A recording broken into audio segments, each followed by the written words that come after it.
All right, good evening. It is 5:30, and at this time, I will call this meeting to order, and I welcome you to join us in the Pledge of Allegiance. I pledge allegiance to the flag of the United States of America and to the republic for which it stands, one nation, under God, indivisible, with liberty and justice for all.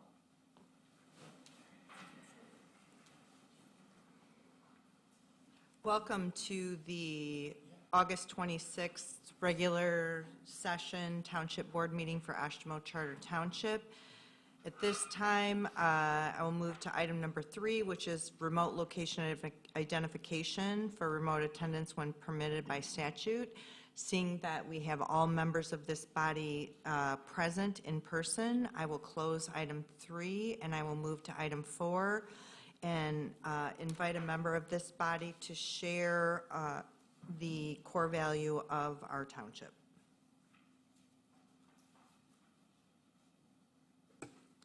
We do not obfuscate, we say what we mean, and we do what we say.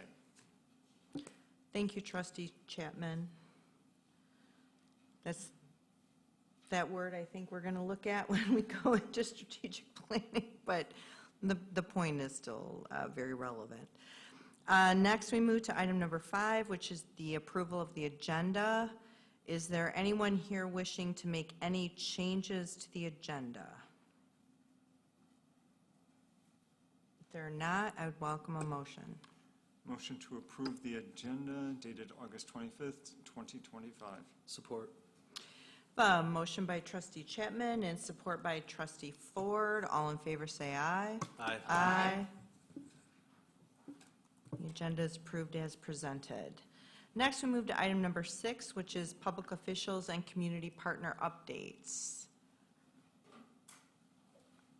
Usually, we have a couple of regular attendees. I don't see either of them present. And do we have anyone online, John? No.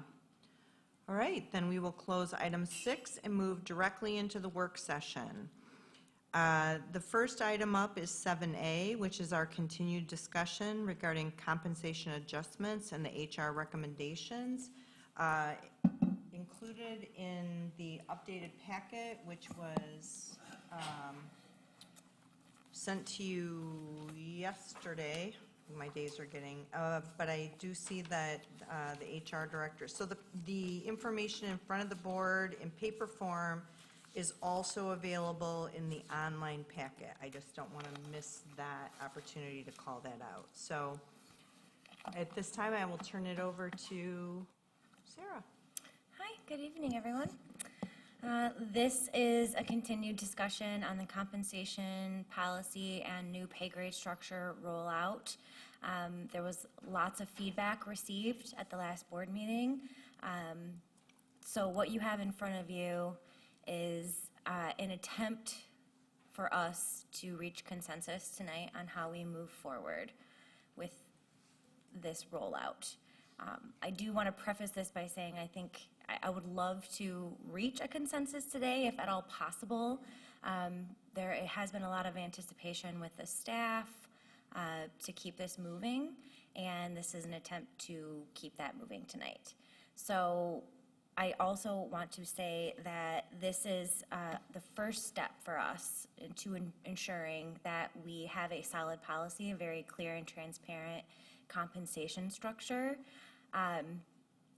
There may be changes made down the line, but this is certainly the first step in the right direction, giving us some structure that we have not had before. So what I'd like to do is walk through what you have in front of you, and as Sherry had mentioned, this is what is also in the packet.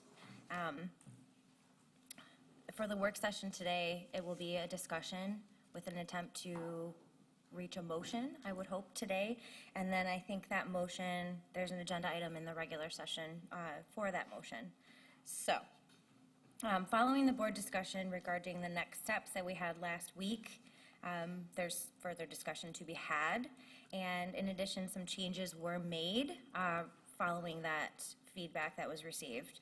So for this discussion, what still needs to be determined is the rollout date of this new compensation structure. There were a couple dates thrown out at the last board meeting. So all of those are still on the table, if you will. And then also determining which multiplier to use. What you have in your packet reflects a 90% multiplier. As I had mentioned, there was some collaboration that happened after the last board meeting to draw up a recommendation that will give us a great chance of reaching consensus today. And then in addition, I did make some changes were made to this structure, and I wanted to receive your feedback on those changes. So some changes were 5 additional steps were added into the wage bands to make it 1 through 15, so 15 steps within those pay ranges. And then years of service was also considered while slotting current staff into those wage bands. And then under future considerations, just wanted to discuss, following some comments that were made at the last board meeting, additional consideration has been given to ensure that one of these positions, the maintenance director, is assigned to the correct pay grade. And we are working to gather information on that. We have gathered information. I'm just not ready at this point to make a recommendation. However, I would like to keep in mind, as I had mentioned, we can make changes to this in the future, and I certainly don't want to hold this up for some lingering questions that we have. Regarding that assignment, any applicable budget amendments will be presented to the board as soon as possible. Full-time elected official compensation is still being evaluated, and we'll bring forward recommendations at a future meeting. And then I also did want to mention that I have given a lot of thought to the rollout to staff following board approval, adoption of this structure. Have some, ideas of how we want to do that. And depending on what happens tonight, you need to move forward pretty quickly. And one thing that we did is we developed a feedback form that staff can fill out to return to Human Resources if they do not think they're slotted in the correct pay grade or step within that grade. They can provide us that feedback along with reasoning as to why they should be in a different pay grade. I think that's a critical part of this, is keeping that open line of communication with staff so they're feeling heard through this process. So we did develop that form, and I do have it if you would like to see it.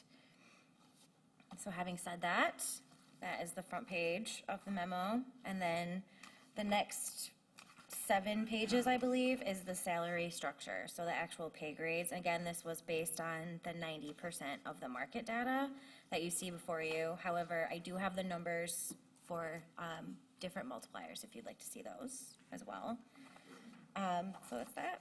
And then the next page is the placements of these positions into the respective pay grades and steps within those. And consideration was given to years of service. And as you can see on the far left side, as of 9/1, I used 1 year, less than a year, through 5 years of service to slot them in. And I also wanted to note that all of these steps still fall towards that mid-range of the pay grade, and because that was the original attempt, was to move everyone to the mid-range of their pay grade. And then following that is the budget amendment needed if we adopt the 90% on 9/1. And then the last pages are the revised compensation and performance review policy, the red line as well as the clean copy. So we talked a lot about this at the last meeting. I kind of, laid out how to interpret all these numbers, gave my presentation, my recommendations. So at this point, I think it is in the board's hands to discuss on how to move forward. I'm certainly here to answer questions or provide any more input that you'd like me to, but I think that at this time, it's up for board discussion, what you have before you and how we move forward. Thank you, Sarah. At this time, I would entertain any questions for the HR director from the board. Could you explain how the years of service got incorporated into that? Sure. Is there a relationship of,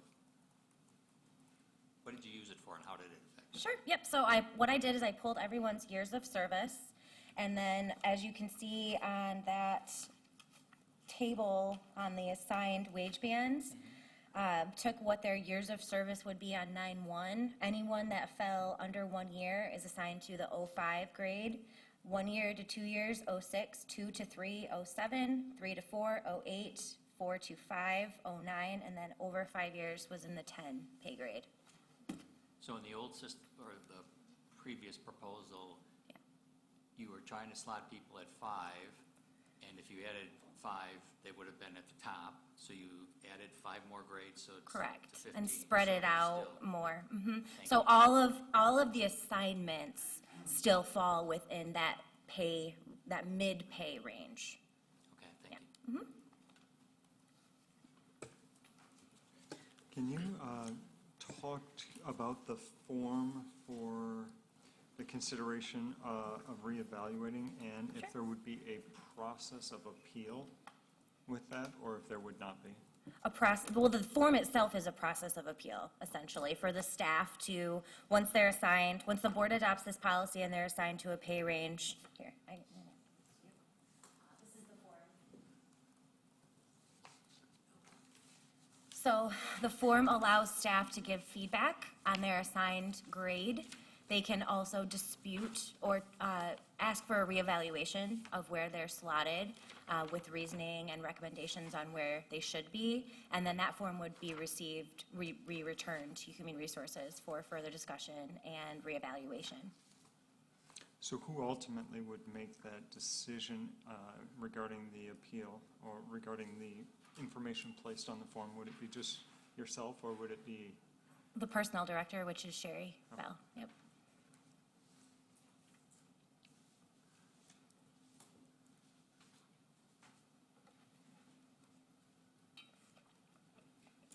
Trustee Chapman, is your question concluded? Yes, yes. Okay. I may have additional after I read Sure. this. This is the first time I saw it. Thank you. Well, yes, and, yes. The answer is yes. This is the first time you're seeing it. I'm not sure the form needs to be board approved necessarily, so which is why it wasn't in the packet. Yeah, Treasurer Bushka? Yeah, so I have a question. With adding the 5 tiers, we're referring to mid-grade, so is the mid-grade changed from 5 now to 7 or 8? Yes, it would be the middle of the 15. Yeah. And is that salary the same as it would be if it was the 5 or 6? Yes, all I Okay. did was redid the spread. So the mins and maximums are still the same, or they might have changed by a couple dollars, just to accommodate the 15. But the range, for example, like the 102 range did not change. It's just proportioned out differently through those 15 steps. So there's smaller jumps in between those steps, essentially. So you provided us with a budget amendment amount for the 90%, Correct. 47,237. What would? From 9-1. From 9/1, yes. Correct. Just to finish the year, I guess. To finish the year. Mhm. Can you tell us what the other options were, 95 and 100? I can. The total amount for the, let me find it here. The total amount for 95 would be 72,257, and for 100 it would be 102,826. Thank you. And that's all based on 9/1. And Sarah, can you remind us of what your recommendation is? Last week, I made my recommendation that we move forward with 100% on 9/1. But after board deliberation, the reason 90% is in front of you is that that was not consensus, but the majority was at 90%. Yeah, that's fine, I just wanted for the record to recall what No, I what her get that. recommendation was. The other reason why the steps were stretched out instead of 1 to 10 to 1 to 15 is that people would get to the end of the wage band very quickly. And then also it didn't, and the years of service were added because it didn't address, if we slotted everybody in just at the midpoint at the 06 level, it didn't address years of service, and that didn't seem equitable. No, that makes sense. And by saying that this is something that can be revisited, I mean, this isn't like a contracted negotiation, so I mean, we could change it, like you said, at any time. Yes, we can. Right, This is, what we're doing today is attempting to set the baseline, yeah. so we can build on that. I mean, obviously, it would be probably in poor taste to go backwards if we, decided to say 100% and then to scale back on that down the road. Yeah. However, Poor taste would probably be the nicest thing. to right, say I know, I was about trying to think of the correct verbiage, but I mean, the bands, I mean, all of that stuff could be, if something were to come up that we realized, hey, like, let's take another look at this. Yeah. The bands could be looked at and everything. Yes, this is not a contract, this is a policy. Yep. The other thing I want to make mention is when we had the bands from year 1 to year 10, or 10 steps essentially, was that the percentage increase between step was 3.65 or 3.85? 3.85. Yeah, and so by stretching the bands out to 2.50, and then if we desire to add COLA to that, it makes cost of living increases, it keeps the potential a little less burdensome with regard to the cost of salary in the budget. So let's just take if cost of living is 3% and a band is 2.5, then if someone jumps a band, then it's a 5.5 increase. Versus if we did 3.85 and then COLA is 3, then we're looking at 6.85. So that is out of step. That kind of increase is out of step what we've done previously. So stretching these bands out, I thought number one, it would make the step increases more reasonable, and number two, years of service would be acknowledged, and number three is that people, we don't want everybody to top out in 3 to 5 years. So all of those things were taken into consideration.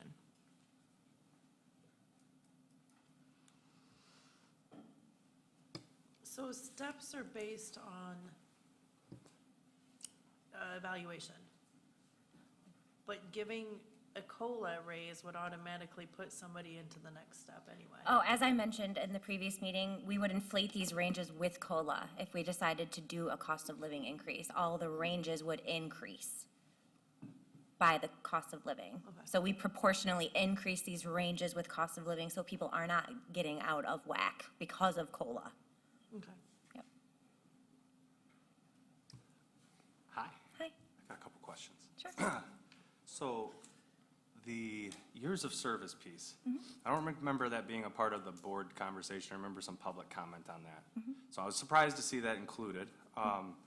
One concern, how does that, I mean, there seems like there's edge cases potentially if you apply that linearly across the board to the township staff. You can imagine a situation, right, where we've got a professional who's been working 30 years, right, but maybe they've been here for 5. Right. And we've got some other folks that are doing similar jobs that have been here, I feel like that won't be very equitable in that case. Sure.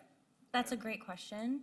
And that is why, that's part of the purpose of that feedback form, Okay. is for staff to Asked to be ask reslotted. to be moved to a different step based on experience in position. Why would we consider professional experience instead of time of service then, if that's, We certainly could. I didn't go back and look at everyone's resumes when I was fair. slotting them in. Okay. We definitely could have that conversation as well. I do think that's going to come up okay, after this policy is adopted and through these feedback forms. I do think that I will receive some that will ask for consideration to be given to professional experience. okay. Got a note or two in front of me. Hang on, bear with me for a second.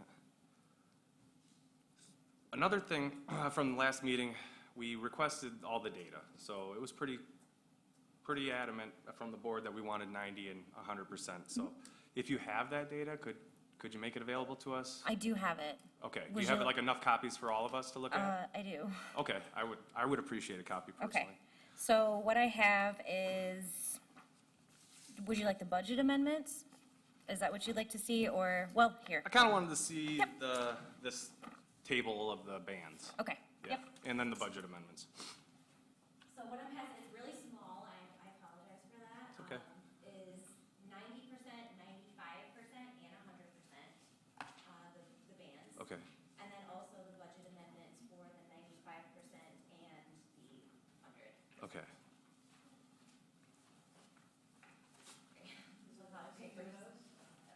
And then Sarah, while those are getting passed out, I've got another question for you. Because you're our HR professional, so I want to ask.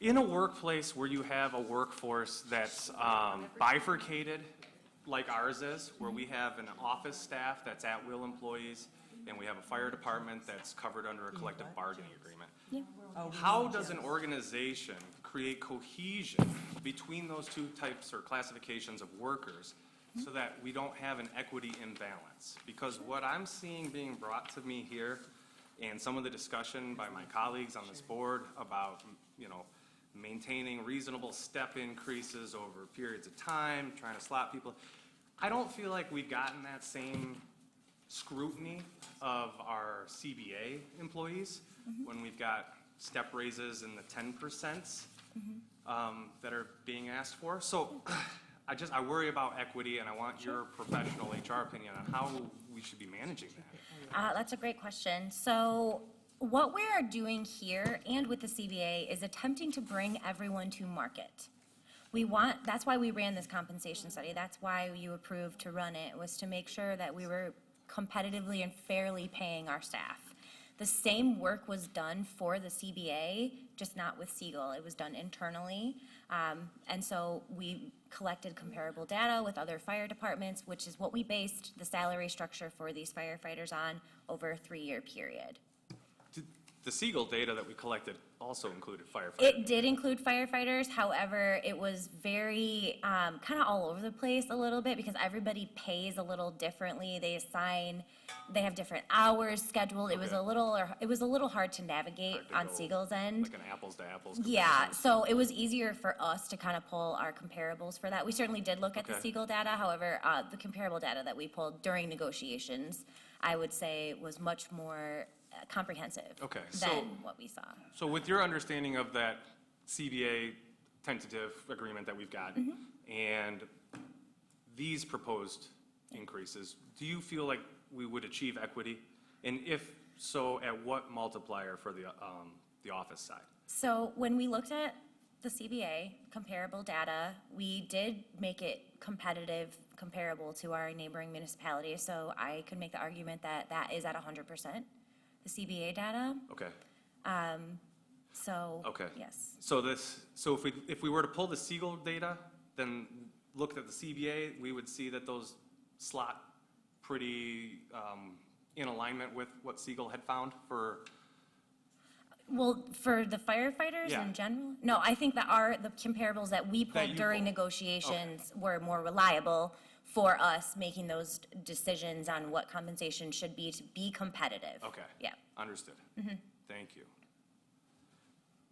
I think that's all the questions that I have. So I'm still where I was last week. I think the 100% multiplier is what makes sense in 9-1. So that's where I'm at agree. until. I will second I- that. I feel that way as well, and I think we hired these consultants for a reason. I think it's healthy that we question the data, but I haven't heard anything that makes me think that it's not accurate. And we said we did this to make sure that we brought our staff up to where they should be. And I think we need to honor that, Yeah, it's already August. right? It's almost Well, like- that's why this came back up at this meeting. So, we started this conversation last meeting, there wasn't consensus at the last meeting about what direction to go. The multiplier was included as part of what was presented by Siegel because there was a question that the private market and the size of what was presented overinflated the data. And so, you know, if they had felt, I guessed in my interpretation, if they had felt like it was 100% accurate, they wouldn't have created that multiplier on the back end for us to be able to investigate what those salary bands would look like. And I want to talk, Trustee Ford, I just want to, if I can, I think, I mean, based on my conversations with the HR director, you know, what we do on the administrative side of the township and what we do with our collective bargaining unit, the same principles of getting, or getting people into the mid of their market was applied. So it wasn't like anybody was trying to do more for one than the other, whatever, same principles were applied. So I just want to just say that in case it seems like one group is being favored over another. I think what was discovered is that some types of employees were further behind than others. So, anyway, I just want to share that perspective. I think well, I guess I'll pause. I would like to take some feedback because this is our time to have this conversation. And Sarah we tried to come prepared to take action on this, and it is on the agenda later for action. We do not have to if we can't get to a place where people feel they're ready to run a motion or propose a motion and take a vote. But I think this is our time to ask questions of Sarah and provide some feedback in anticipation. Yeah, please, Trustee Sikora. So quickly, there weren't enough copies for everybody, but Oh. that's What beside- don't you have, Neil? I had 7. We have, Oh, Jim, sorry, Jim. But anyway, just- Sorry, just- should have printed 8. Sorry, Jim. I knew it. I don't need to see it right now, it's not going to change my decision. The two questions I would have is, number one, if we're just doing something effective September 1st or whatever day we're picking, do we have money to do that? Yes. Okay. In the I mean, budget? I mean, Yes. It'd be nice to just say, come up with a number, but if we don't have any money to do it, then that's a moot point. We do? Is there it would money be in the budget? carryover, correct? Yeah, that's where I took it from, was It's not- carryover. I just It's realized not how in the terrible this is gonna be to 2025 do. budget, but we I can know, pull it I'm from sorry. 2024 pre. Okay, so we do have that. Yes. So that rules that out for me. Our Um, general fund is yeah, in I- good I- shape. I mean, I'm you glad, know, I just wanted to but hear yes, that publicly. we can that do we're- this we without can do breaking this the bank. Without any issues, okay. Yes. Just like last time, I'm still with 100% and 9/1 starting. That's the way I felt last time, and this hasn't changed it, since we also have the money. My only holdup is still the thing about the maintenance director. I think that needs to be Yep. done. I would like to see it moved up for this 9/1, even though you say you don't have all the information. I'm not seeing the reason that it shouldn't be at the same level as the other ones. Okay, yep. We've started pulling the data for it. We're just in the process of evaluating it. Because I really, I want to make sure that we're making decisions to move people from salary grades based on very reliable information and comparing it to other local municipalities. So, yep, I just need a little bit more time to make sure that that's the right decision. But as I had mentioned, I hope that wouldn't be a holdup for the whole thing moving forward, because we can certainly make changes in the future and make that person whole as well. Okay. Yep.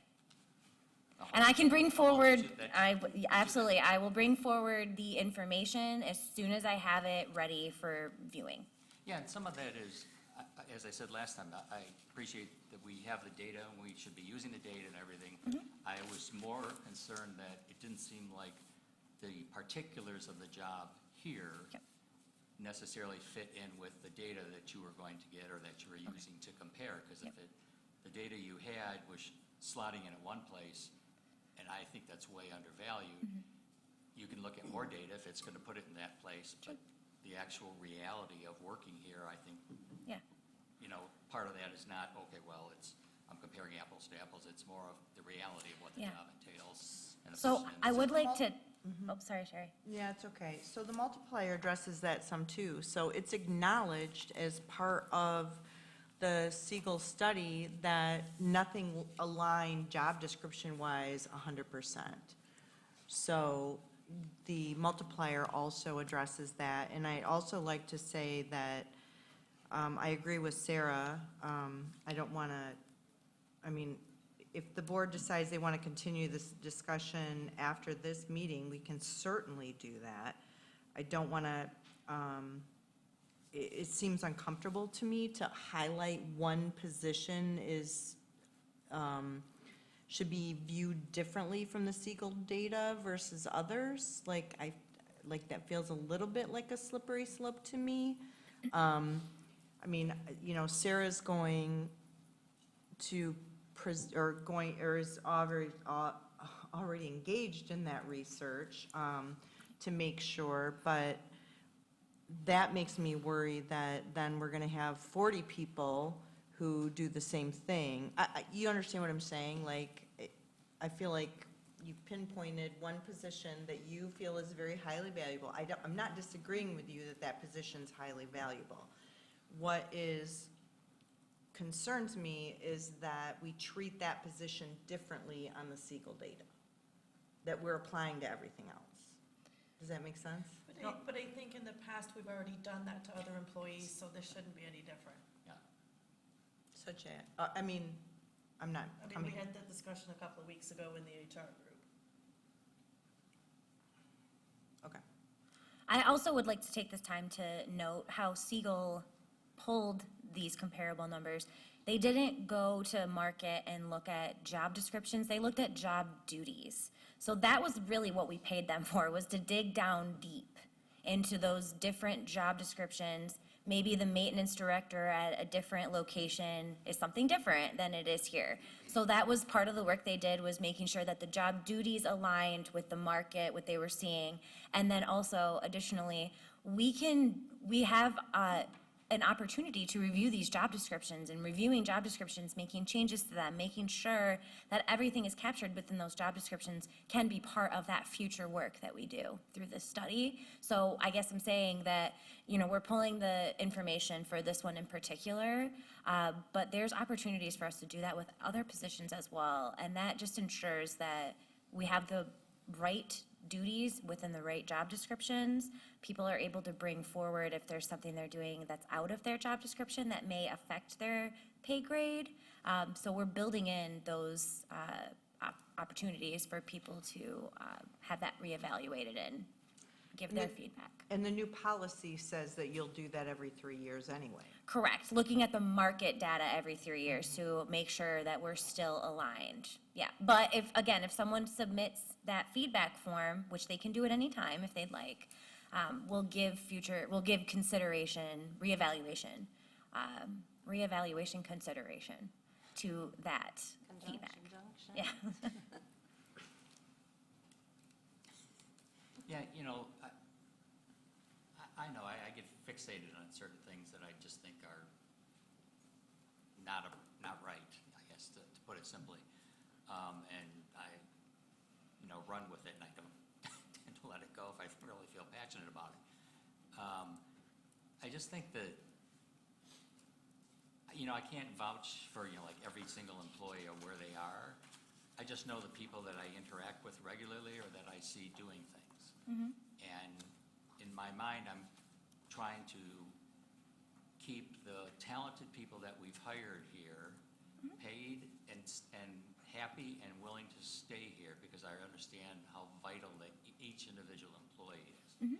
So yeah, I don't, know everybody, and I just happen to know certain people and the jobs that they do, and Right. know the breadth of what they do and how important they are.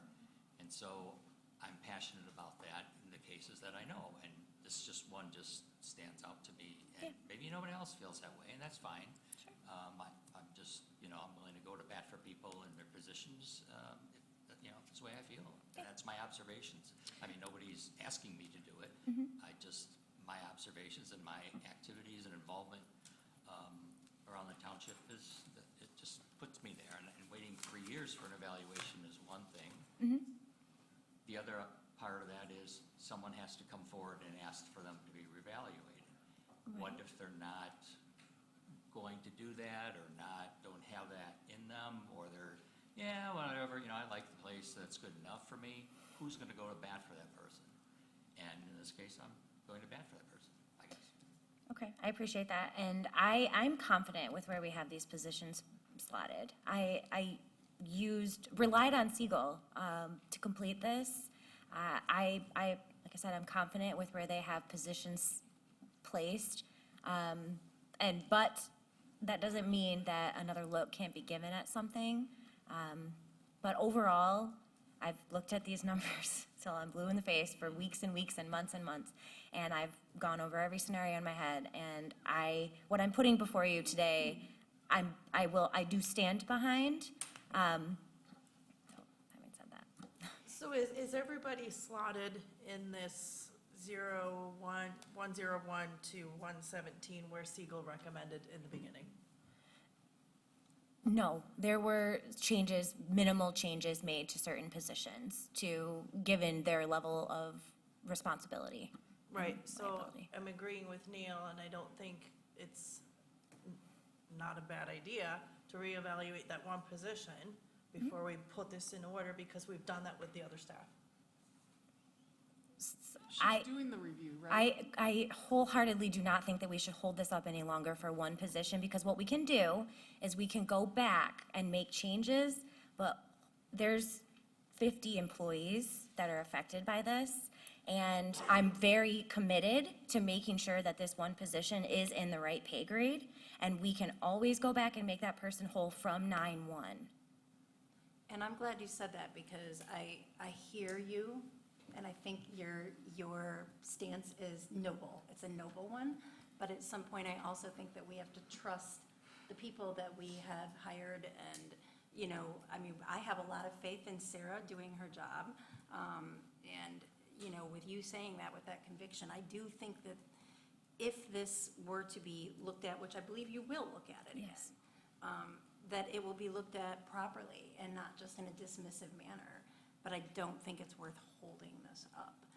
And I think it's also important to remind everybody that this is, at the 100% multiplier, is just to take our staff to the mid-range. I mean, we're not going, 100%, top of the line to pay everybody. So this is just to get them to the mid-range, and I think we should make a decision today. And unless I misheard, I believe we have a majority at this So point. I don't want to I am move this gonna- board to have to split the vote on something as important as compensation. So I'd rather,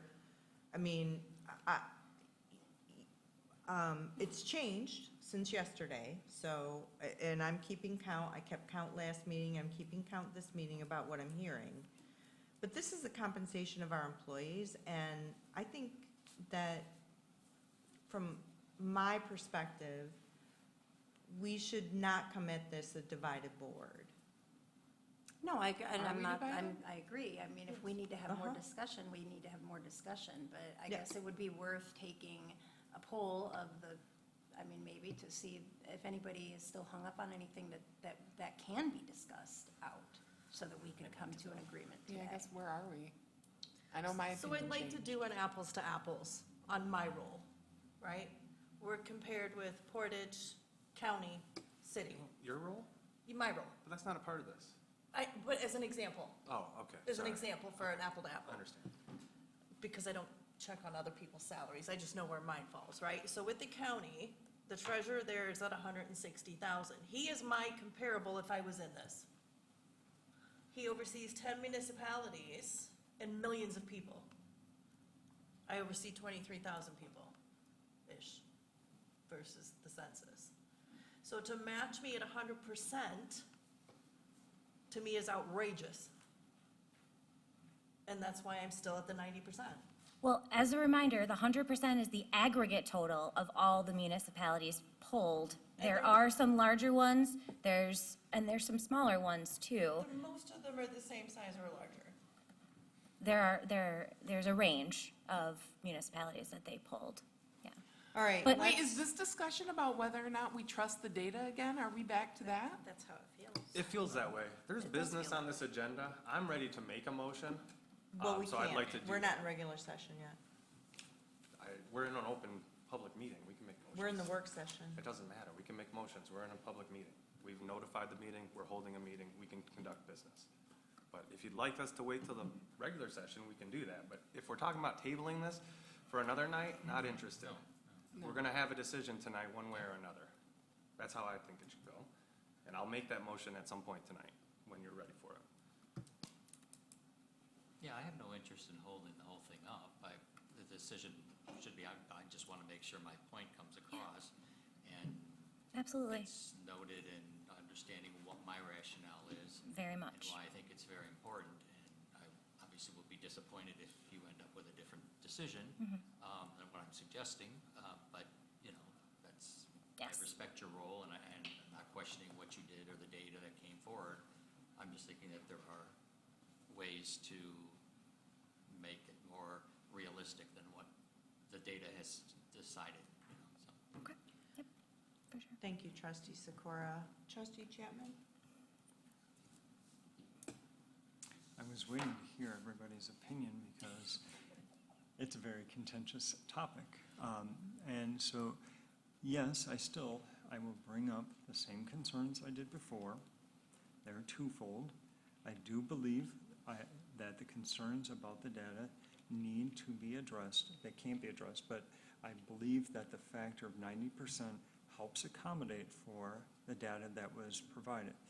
When I looked at each of those townships that were provided, which I did do my research on those townships, each of the townships and cities listed had a significantly higher tax base than what we do.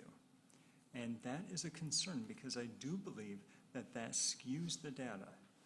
And I am all for, and I want to make sure this is very clear, I fully support all of our employees, and I fully support, and we'll go back to for any of them to make sure that they have a fair living wage. But you have to consider the tax base of each of those comparisons. There were municipalities, the city of Grand Rapids, city of Portage, the townships, the other townships that were provided, again, had a larger tax base. And it concerns me that that skews it. So when I say I supported a 90% factor, it's in consideration of the substantially larger tax base of those other communities. It is not at all a dig against our employees.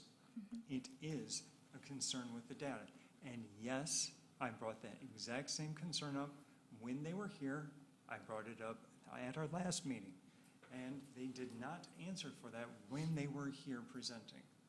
I've not changed my concerns about that, but I do believe that if you flawed data can lead to flawed results. And I will go and support anything that this board decides, but I think we need to consider the input. And I'll just stick to that. And as far as the date, which will be our next thing that has to be decided, as a public employee, my military side, and as a civilian, I have never been with an organization who has, in mid-budget, made such a substantial change. Creating a system like this is very complicated. It does take a long time. I understand people can get frustrated, but mid-budget, doing something like this just seems inappropriate. I think that it should be at our next budget, next fiscal year, with the understanding that there's not an emergency. When we do budget amendments, it's usually for something unforeseen. We have been working on this, and I think it's most appropriate to change with the next budget. But that's all I have on that. Thank you. Just, Clerk Farmer? I support 100% to be implemented September 1st. Okay. Treasurer Bushka? I'm at 90% and I'm partial to the date. And I'm at 90% and an effective date 9/1 as my attempt to be, I think, I agree with trustee Chapman's. I've also voiced my opinion on more than one occasion that I think the data is skewed by the comparables that were pulled. My flexibility on the date is my attempt to be, what's the word? In the middle, make a compromise. That's the word, to have a compromise. And I think trustee Cole, It's a very valid point.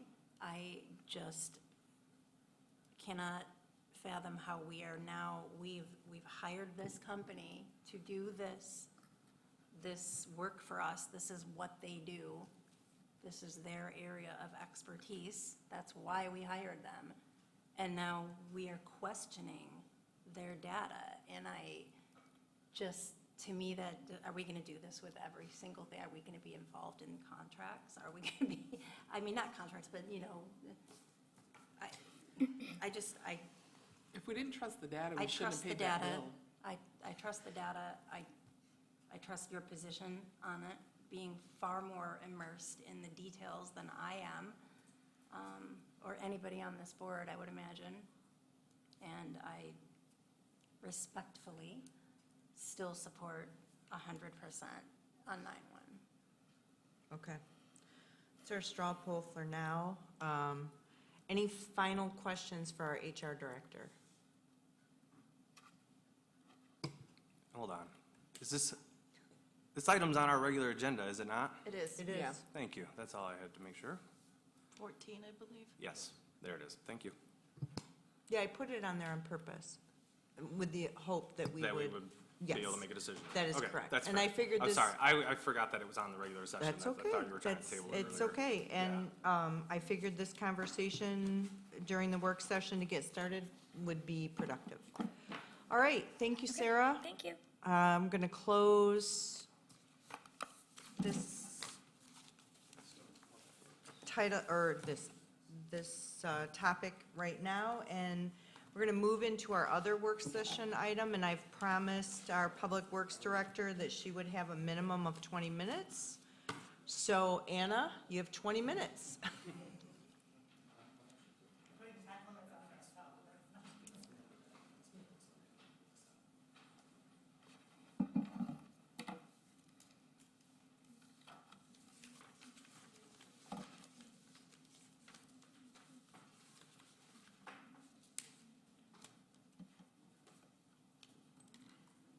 Will there be sewer photos in this?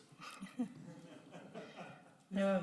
Come on. This is the most bland PowerPoint I have ever shared in my whole life. We have so but many more sewer holes. To keep you hanging on. It's like, just, they didn't even give me the little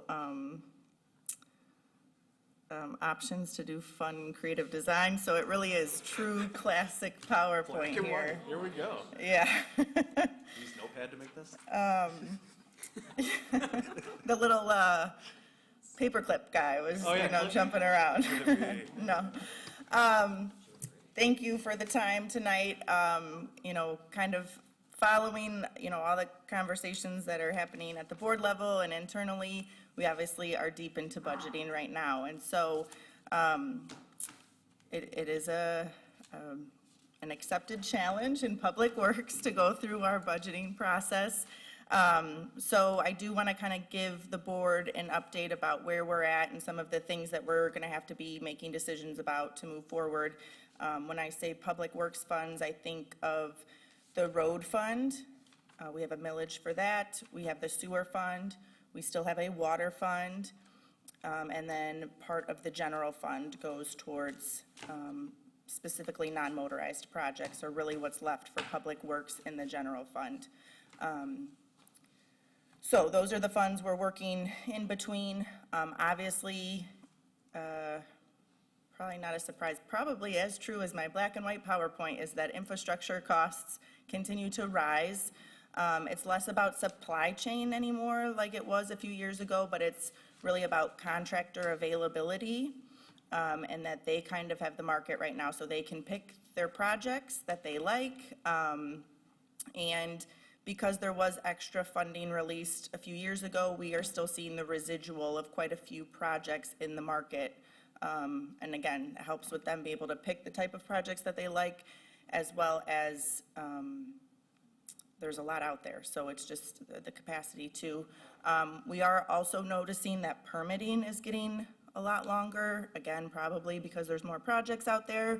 But I know one of the agencies we work closely with lost a staff member and they haven't been able to refill that position. So it's typically, you know, a month, maybe two to get something reviewed, and now they're at 3+ months to get projects reviewed. So again, these are all the kind of things that we're looking at in the market. We did have our next phase of the sewer projects evaluated, so that's where some of this is coming from. And when we say sewer projects, obviously because the sewer is right in the center of the road, that includes the entire roadway as well. We have a policy at the township that we will not reconstruct a road or actually put any investment into it if we have planned sewer on that road. It should say for water main too, but the township is very fortunate that we have a lot of water main, so it doesn't come up as often. But the general concept is that we want to do as much as we can to spread the dollars as far as we can and do all the right necessary work at the right time. So the road fund too is still pretty new.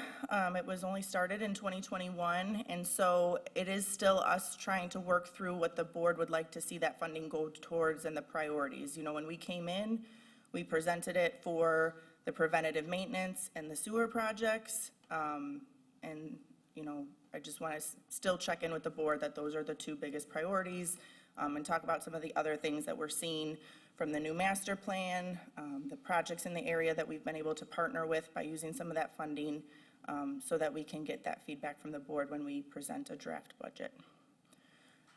So this is a little less daunting without the numbers associated with it, but it does show over the years our general four funding sources for our sewer expansion projects. I just want to be very clear that this was always conceptualized just for these USDA projects, is the surcharge on the current sewer bills, the road fund contribution, the general fund annual contribution, and the connection fees. And, you know, some of this isn't, you know, it's that in 2021, we had a different connection fee amount. In 2023, we were looking at, you know, doing a few more neighborhoods than we are now. So I did try to proportion it as apples to apples as I can, but these are 1% to 2% up or down, if you will. And you'll, hopefully you remember that this, between 24 and 25, we did do an extra commitment to the sewer expansion projects and the sewer fund with some of the ARPA dollars through the general fund. So that's where that bottom line has come, is that that was kind of a one-time contribution that was made to see those projects through. And this has been presented to the board. I just wanted to remind you of, you know, back when I did the presentation going into bidding for phase one, you know, the real big picture goal is that we want the sewer fund to be self-sustaining. That's the general practice in utility management across the county, the state, and the country. So we want to continue installing sanitary sewer and maintaining. This is not forgetting that we still have to maintain what we have. And again, make sure that we have a funding strategy that is resilient, that is going to get us through all these projects, and lives out both the community and the board's goals. So again, it's that initial investment that a decade ago we looked at how we were going to complete all this work and came up with a method and used the USDA bonds. So that's the financing piece. Again, it's with the project coordination and getting through the work we did to get the road millage recognized. so that we could have multiple funding sources to fund these projects. Again, there's the general fund contribution. Currently, there's an annual contribution, and we have done the single contribution too when we had the moment in time that we needed to evaluate what our fund balances were and what was comfortable with the board to contribute. And the road fund, originally, again, when I said we set it up, we looked at just the PAR projects and the USDA projects at that time and came up with a proposed millage rate. So again, as those costs have changed, as well as if the priorities have changed, we need to evaluate the road fund and what it's bringing in, and what we can do with it. So I know this is about sewer, but for us, again, we can't kind of do it without the other funds being considered. They're all intertwined. So our current road fund is at 1.25 mils. It brings in just under 1.5 million with the interest that we receive on the fund balance. Last year, we rolled in the streetlights to that. We no longer have a separate streetlight fund, so that is about 14% of that revenue.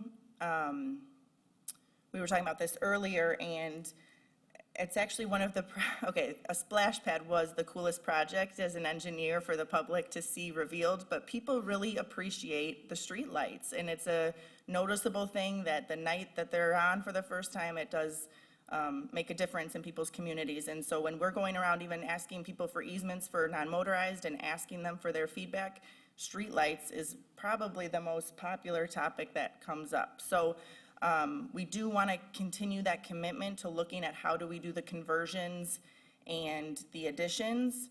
But right now, we are completing those with the balance that was in the streetlight fund, and we are only seeing costs go up for electricity, as you might know.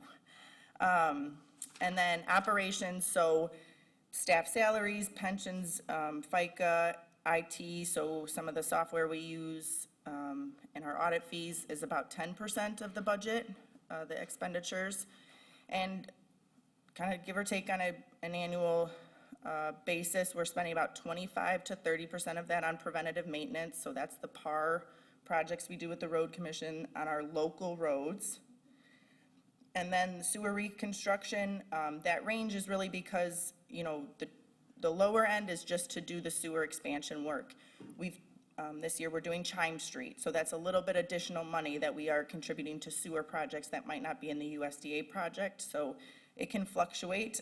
We have 8th Street coming up as well where that needs to happen. It's not in the USDA project, so we still have a few projects that we're gonna have to contribute towards. And then currently, we're budgeting about 10%. I'm calling them master plan projects. It's the projects that have been listed in these plans that we do about connecting neighborhoods and access management, trying to be proactive and look at when a big development is coming in, how can we make sure all the outlots are connected and that we're thinking through outside of parcel lines, how this is all gonna work out and be a network. And right now we have $0 for the construction of any of those. Does that make sense? Kind of gives you the big picture of where the revenue is going right now.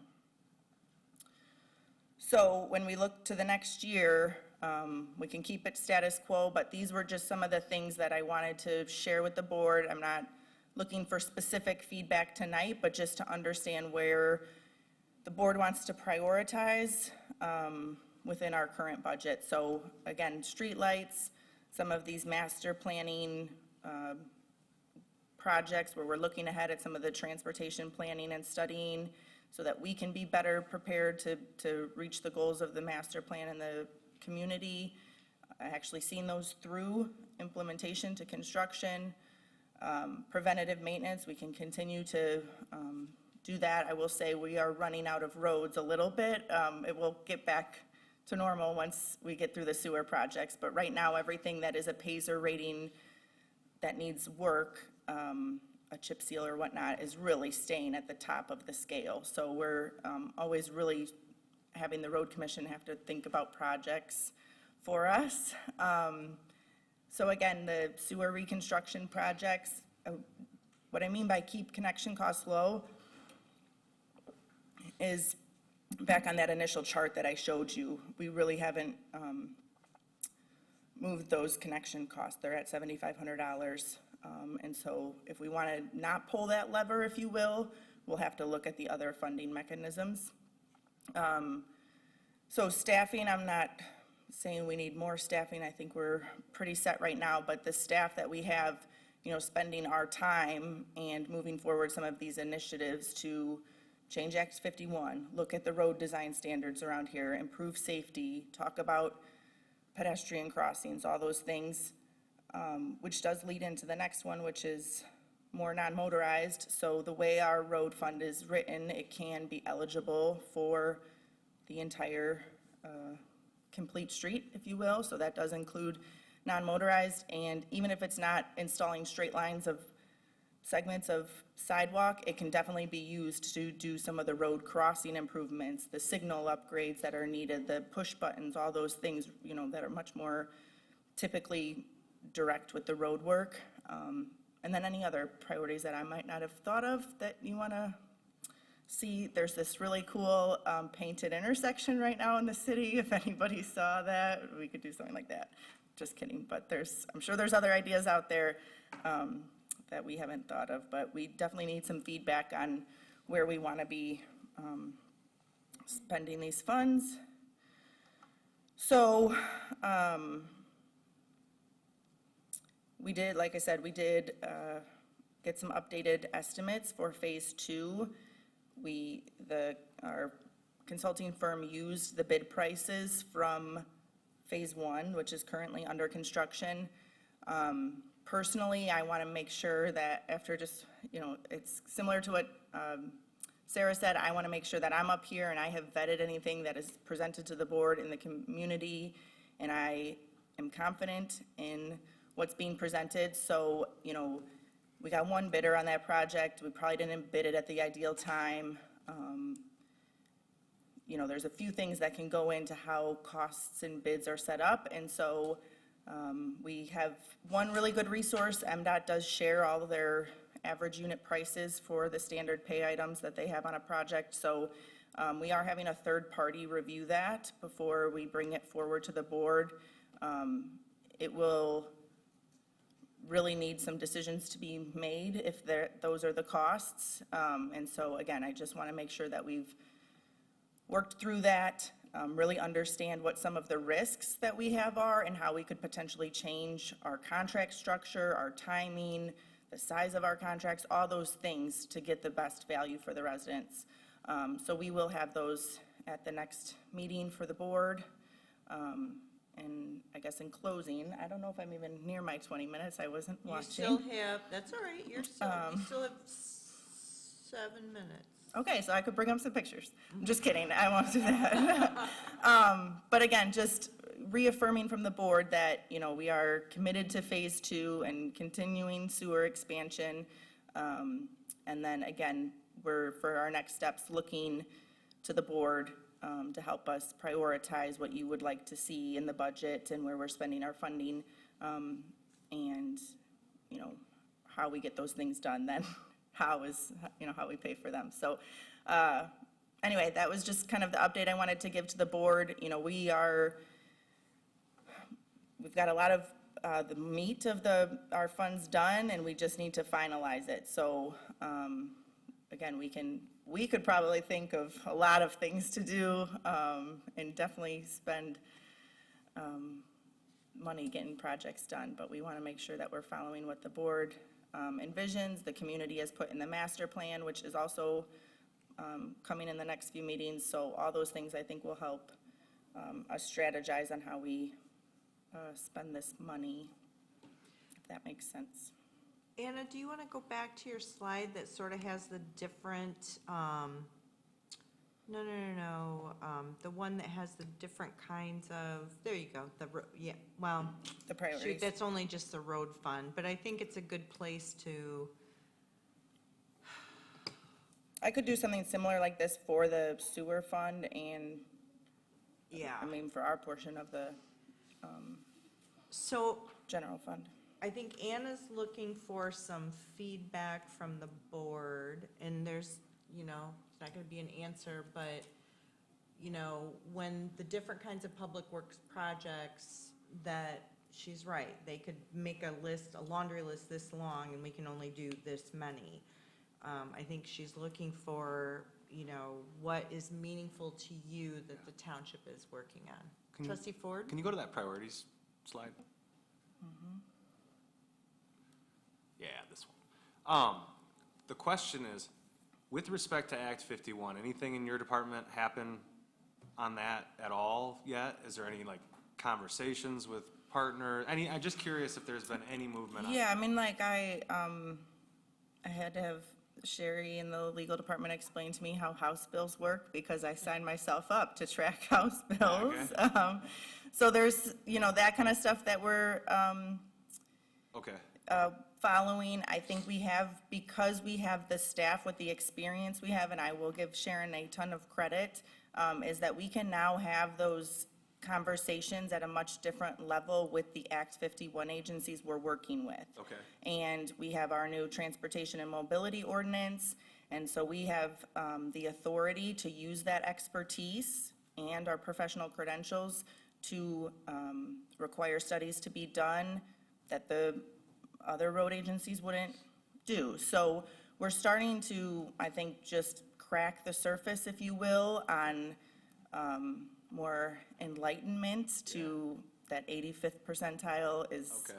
So you're kind of still antiquated. working within the Yeah. existing framework? It was in my AGVs, in our AGVs this year, is that we really do want to be much more intentional about a strategy to get that done. And I think for staff, it really comes from all the conversations around the master plan, and we're going to have a master streets plan. For sure. So it would be really great to have, either a few residents or, kind of like with the CIC, but like a few dedicated people where we can have the different stakeholders and the different perspectives to really move that forward and strategize who's doing what, who's looking at the House bills, who's looking at the road funding, who's looking at this. Precisely. And that was gonna be the recommendation or the comment from myself as far as looking at that list and priorities. I know going through master planning, being up here for 10 years, Act 51 has been one of our biggest hindrances to getting the things done that the community tells us they want. I think we know it. I'm sure we have lots of neighbors in a similar position that probably know it, and it's time that somebody picks up a football and builds a team and takes us to Lansing to see if we can make a change. That type of lobbying is important, and it's our job, I think, as board members to look at that legislation type changes. And if we could succeed in that, I think that opens up a lot of possibilities and opportunities for Oshtemo to get its infrastructure needs in place long-term. So I would like to see movement on that as a priority. I know that's not just your department, that is a kind of government as a whole gonna have to work on that, but I think it is that important. So I've talked to our local legislators about it. I can't speak to an MTA position or an MML position. And I've also had conversations with the road commission, because sometimes just if changes to the road standards would get us a long way to where, and so it might, in my mind, it might be quicker to have an agreement between our agencies that they amend their policies around road construction that allow us the kind of flexibility that's needed to do our projects like the Atlantic Avenue extension. That would be quicker, probably a better use of funds. I will say that I didn't feel a lot of energy from our local electeds, like they really saw this as something that was an item they wanted to pick up. Well, But- they're also in the minority right now, our local electeds. Not our Senate, not the Senate. Our local House representative is. I know, but the Yeah. senator isn't. Anyway, I agree with you. I mean, if, I think, I think you can do both of those things, though, Yep. right? So Yep. your office, whatever, continues to work with partners, doing the best we can while simultaneously trying to change the law so that they have to work with us on those terms, right? And, you know, it really boils down to communities of a certain size, right? So townships that are of different size, that relationship works just fine, you know? For sure. So, Yep, you know, absolutely. Yeah, and the House bill I referenced was not about Act 51 in particular, but it was about how speeds get set. Oh, okay. And that it's not just the 85th percentile. So we could, if that bill went through and we could provide feedback on it, we wouldn't need Act 51 Right. to change. For So those sets of issues. Yeah. Right. Yes. Yep. Act 51 is really based around the funding. It's That's just, the part that I'm Yeah, it's concerned just- about for Oshtemo's future is how does Oshtemo get connected to the federal dollar pipeline without having to Right. go through the city of Kalamazoo, city of Portage, the road commission, all these partners. We're of the size, I think, in the professional staffing level to be able to manage that on our own. We just got to get our legislators there too. all right, it's currently 6:40. Public Works will be back at our next work session to continue these discussions. If you have any feedback regarding what's been presented, you know, please send that along to the Public Works Department so they can make considerations regarding the budget. This time, we will take a pause and we'll adjourn for 5 minutes and resume at 6:45. Thank you.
All right, is now 6:48, and I will call this meeting back to order, and we've gone through item 7. We are now on to item 8, which is public comment on the consent agenda or non-regular session items. So if you're a member of the public and wish to speak to the board on anything that is on the consent agenda or is not on the regular session, now would be the time to approach the podium and make your comments. If you would please introduce yourself to the board, and as a reminder, you have 4 minutes, and this is not a dialogue between the board and yourself as the resident, but we will either make comments regarding your issue during board comments or make plans to follow up with you. But this is your time to address the board. Thank you. Good evening. I spoke at the Planning Commission meeting regarding battery energy storage systems, otherwise known as BESS ordinances, being proposed here in Oshtemo.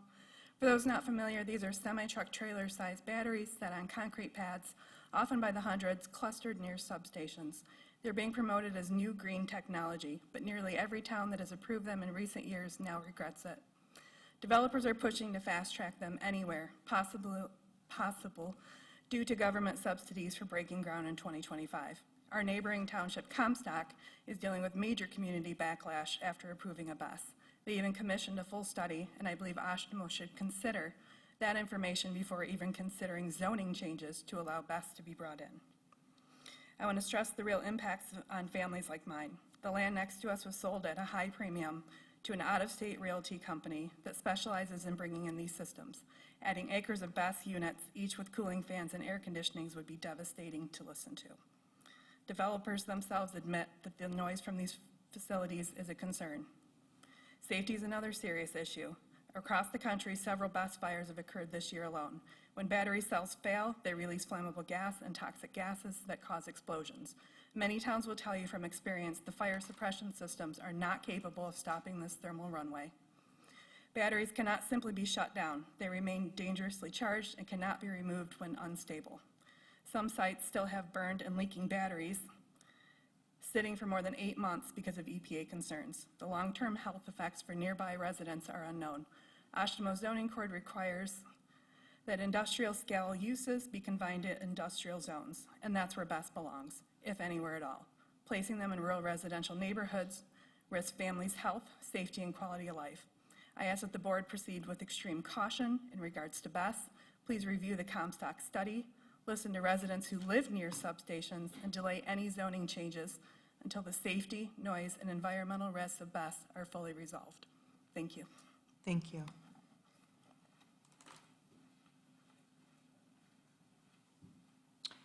Is there anyone else present who wishes to make public comment at this time?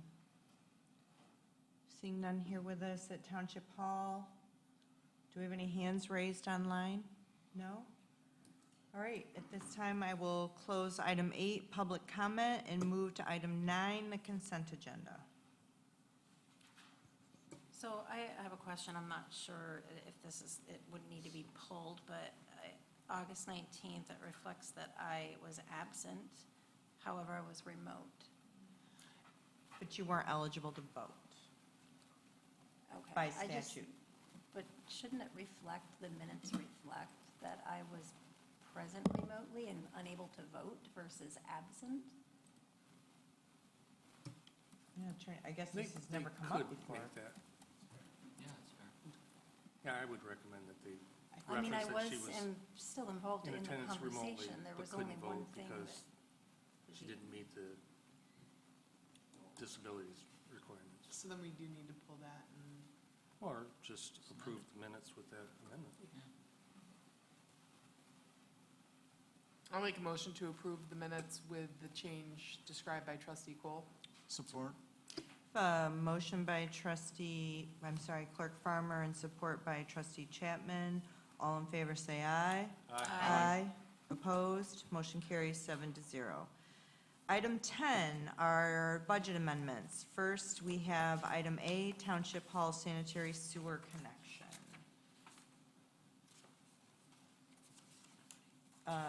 Public Works, do you want to make that introduction? I'm Sure. sorry, I don't have that, never mind. Would you please? Yes, yep. Yeah, I can introduce this item. Zach Pearson, our project manager, is here as well, and he has done all the legwork to put this together. So we are now ready to connect this building, which is actually going to be 2 connections, and it has the potential for a third, but nothing to connect to yet. So we're doing 2 of the 3 connections, and I think we had it in the budget for 3 or 4 years and then didn't get it in this final year's budget because we were anticipating it last year. So I went back and looked at the other budgets and it's there every time. So we're just asking to move the funds so that we can get the contractor scheduled to complete that work this year. And we will not have to pump, oh, Greg left, but we will not have to pump the septics this year, which he's very excited about. So there will be a little bit of savings for that, but. Thank you, Anna. Is there any questions for Public Works regarding this budget amendment? If there's none, I'll make a motion to approve the Township Hall sanitary sewer connection budget amendment as outlined. Good grief. Yes. Sound like Sherry now. Yeah, find my words. I'm going to blame it on this part of this time in life. All right, I have a motion by trustee Cole and support by trustee Sikora. Is there any public comment on the motion? No public comment on the motion. Any hands raised online? No. Is there any board discussion on the motion? There's no board discussion. All in favor say aye. Aye. Opposed?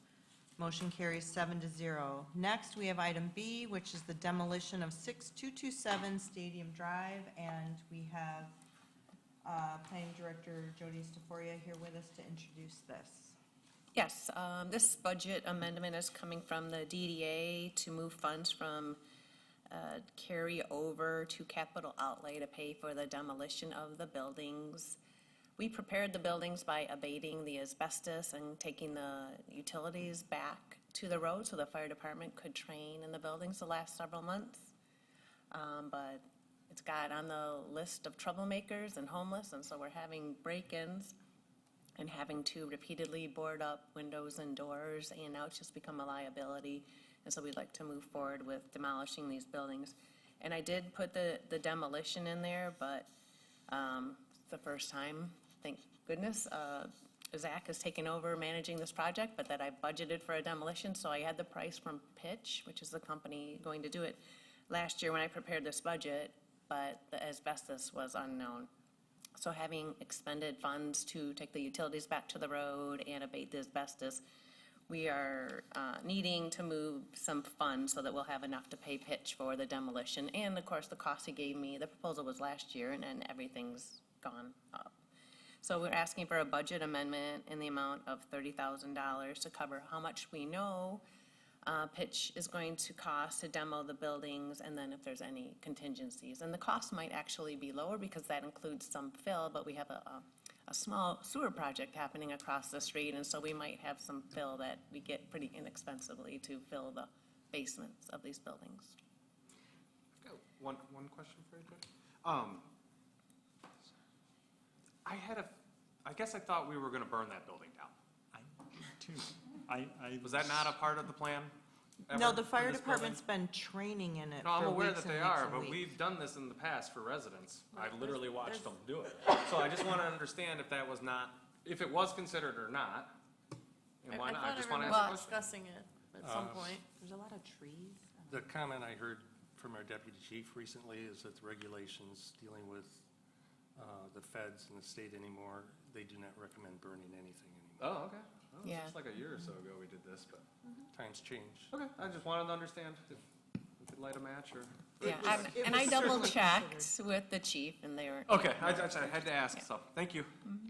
I just, one clarifying thing, Jody, on this is that we're actually we're not using carryover funds from the DDA, we're actually reassigning, Oh, that's correct. yes. Yeah, from another capital outlay project that will Right. not be accomplished in 2025. Right. Thank you. So we budgeted 40,000 and we were off by 30,000? Well, 22 something, but the abatement was over 20, that the proposal from Pitch last year just said, abatement. Okay. It didn't quantify it. And we didn't know really until we had a company go in there and assess what needed to be abated, how much there was going to be.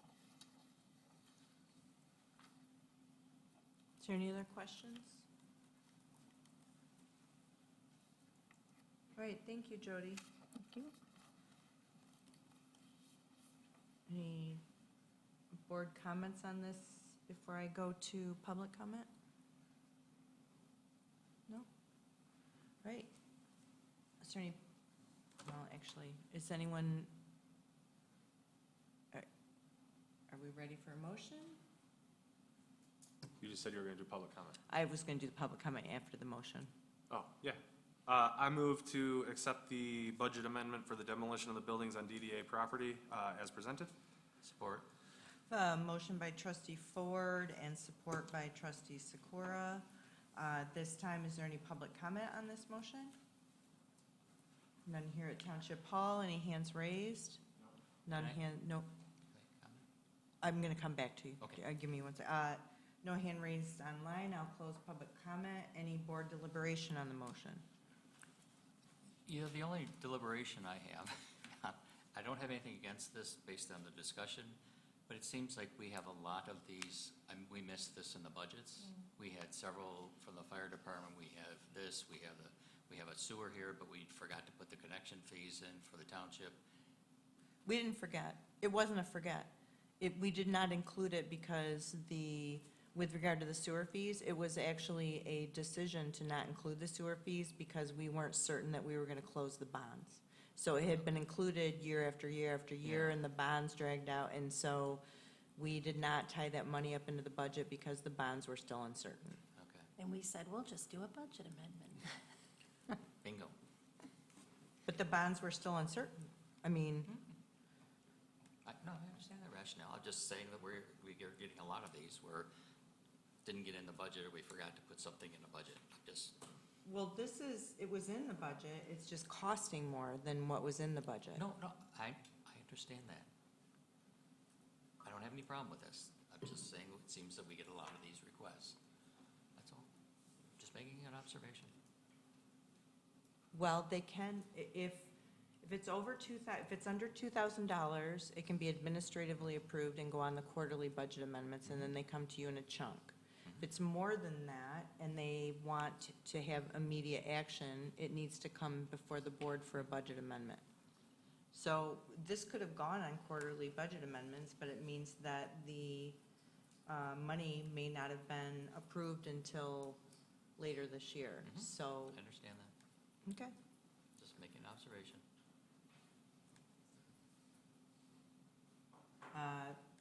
So we have a motion and a second. Any other board deliberation on the motion? All in favor, say aye. Aye. Opposed? Motion carries 7-0. Next, we have a budget amendment for the Green Meadow Road paving. Let me zoom down to that.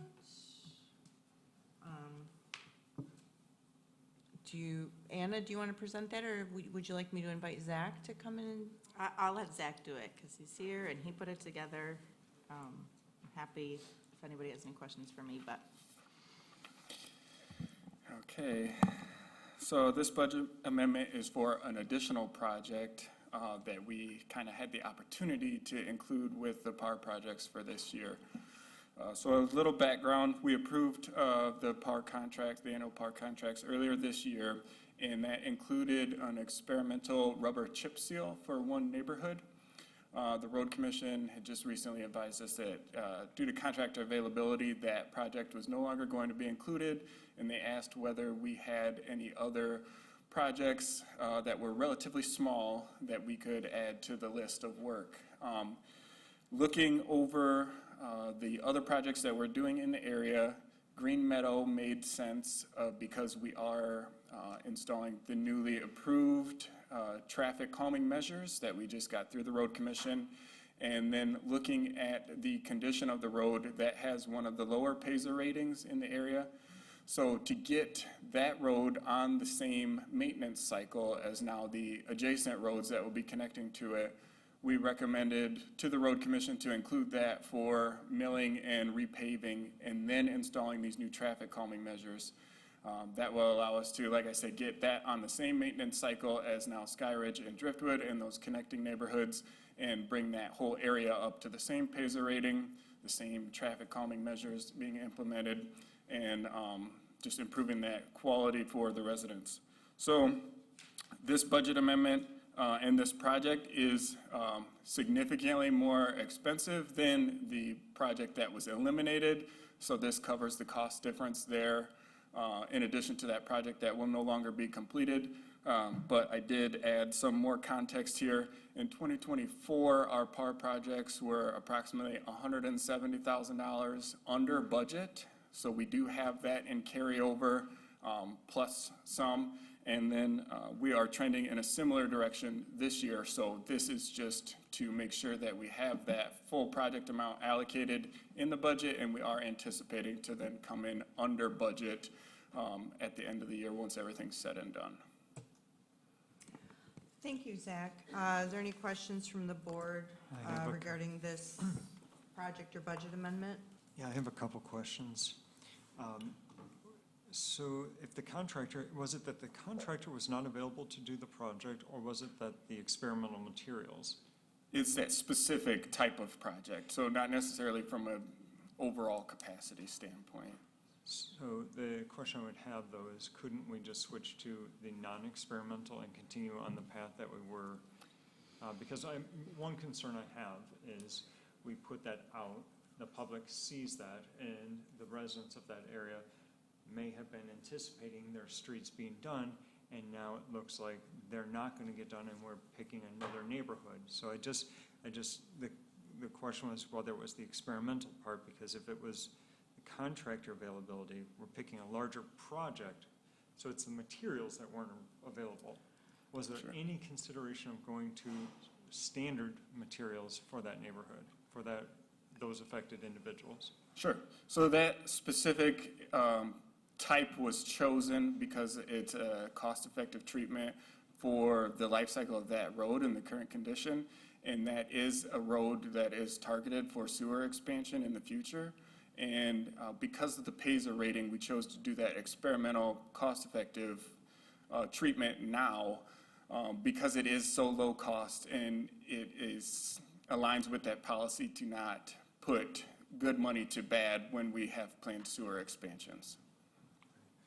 And then the other question, I just wanted to make sure I was clear. This will be work done before we do the traffic calming. We're not going to put the money in and then do the traffic calming, correct? Correct, yes. The plan is to have the road commission complete this portion of the project, and then we will implement those traffic calming measures.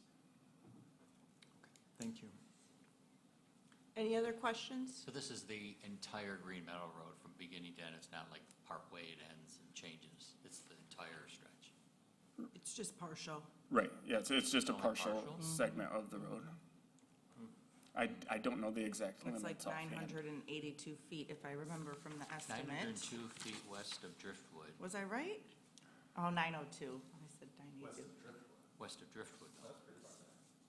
Yeah, so from Drake through the 900 main feet, yeah. stretch of it, yeah, it's a So- significant portion of the road. Okay. Yeah, I think it doesn't go all the way into the cul-de-sac, At the end. and, at yeah. the end, Okay, But it is. okay, thank you. Any other questions for Public Works? Right, thank you, Zach. Thank you. I move to approve the budget amendment for Green Meadow Road paving. Support. I have a motion by trustee Ford, support by trustee Sikora. This time, is there any public comment on this motion or this item? No any hands raised? Seeing no hands raised. Is there any board deliberation or any board deliberation on the motion? Done? Okay, well, all in favor say aye. Aye. Aye. Opposed? Motion carries 6 with 1 absent. Next, we have item 11, which is a resolution to appoint a traffic engineer, our engineer, Sharon Loheim. And so, Anna, do you want to provide some, how we got here?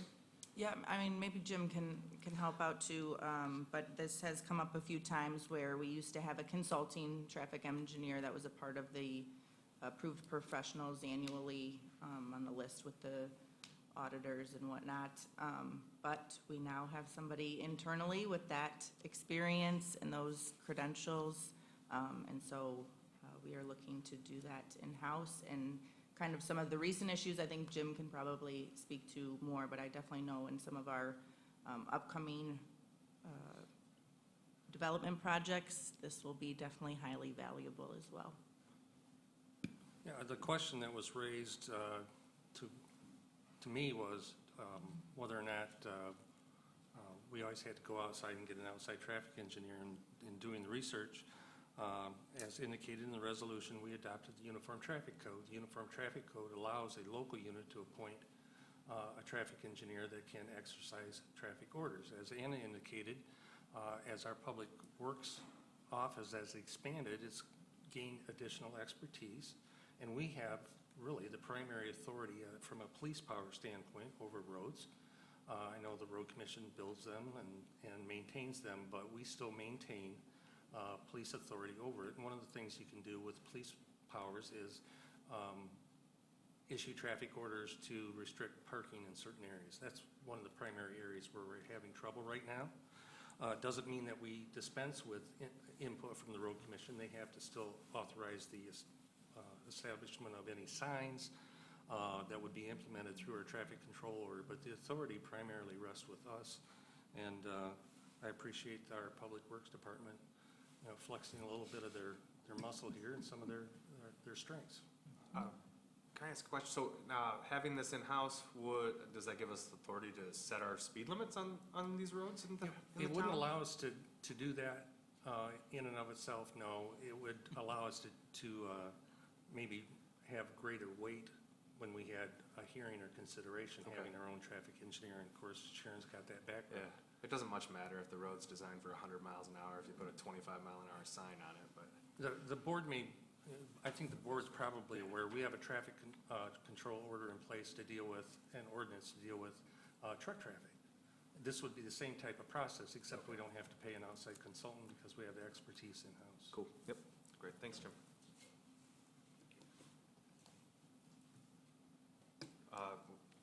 I just want to share that first of all, I'm grateful that Sharon is willing to accept this role, so thank you. Hoping we move this resolution forward. And, we've had some particular sore spots with regard to parking on some of our roads that we don't have the ability to take some action and get rid of the on-street parking. And this will move us closer to be able to take action on some of those items that cause a lot of work for ordinance enforcement and also a lot of concern for people that drive down those heavily trafficked roads. So it's that was sort of what got us to this impetus, was that problem, and then Attorney Porter did the research, and Public Works had the right person. So it just turned out well. Is there any other questions about this resolution to appoint? I totally support this. I've talked with Sharon numerous times, and extremely talented, very professional, great person. I'm glad that she chose to work with Oshtemo. Definitely want to keep her. My only question is, I think there was a reference to the parking on KL Avenue east of 9th Street that I drove by many times. And I think the only question I have is, my understanding was that that was resolved, correct? That was We took a resolved. first step, Okay, but this allows us to, so we took a first step and notified the perpetrator that we were going down this road, and if they didn't change their behavior, they were gonna start getting tickets. okay. So we can't ticket them right now, but after we put this in place and properly sign, then we will be able to enforce. Great, thank you. I would make a motion if you're ready to hear one. Yeah, sure. I move to adopt the resolution to appoint a traffic engineer as presented. Support. A motion by trustee Ford, support by treasurer Bushka. It's a roll call. Oh, yeah, thanks. I was gonna ask if there was any discussion on the motion. Is there any public comment? No public comment here. Any hands raised? No? This is a roll call vote. Clerk Farmer? Yeah, trustee Ford, Yes. trustee Chapman, Yes. trustee Sikora, Yes? trustee Cole is absent. I vote yes, treasurer Bushka, Yes? and supervisor Bell. Yes. The resolution is adopted 6-0 with Cole absent. Thank you, clerk. Thank you, Sharon. We're gonna go get them. Next, we have item number 12, which is a first reading of ordinance 684, zoning ordinance text amendments, and I welcome our planning director, Jody Stiforia, back to the podium. Thank you. This round of amendments, we try to do them quarterly, but sometimes we can't keep on a quarterly pace because if they take several planning commission meetings, one round of amendments eats a quarter. And then come play out, this process can take a month or so. But anyway, this current list of amendments, really, we're targeting the mixed-use district right now, and another opportunity to thank Sharon for her valuable input. A lot of the changes we're making to the mixed-use district are related to how the review went for the first one put in front of us, and traffic and timelines, traffic impact study, uses that generate a lot of traffic, and how we can amend the ordinance to really get what we wanted with the mixed-use district and put meaningful changes in there.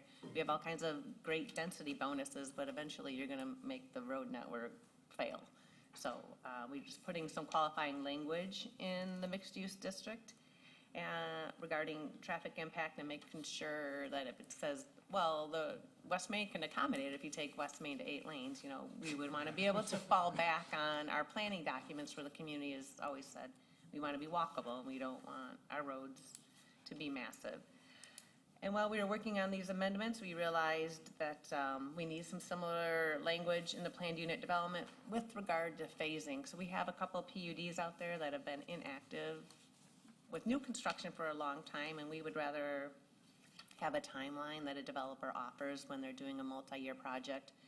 And we asked the development community for input on these changes, and they made some meaningful suggestions, as well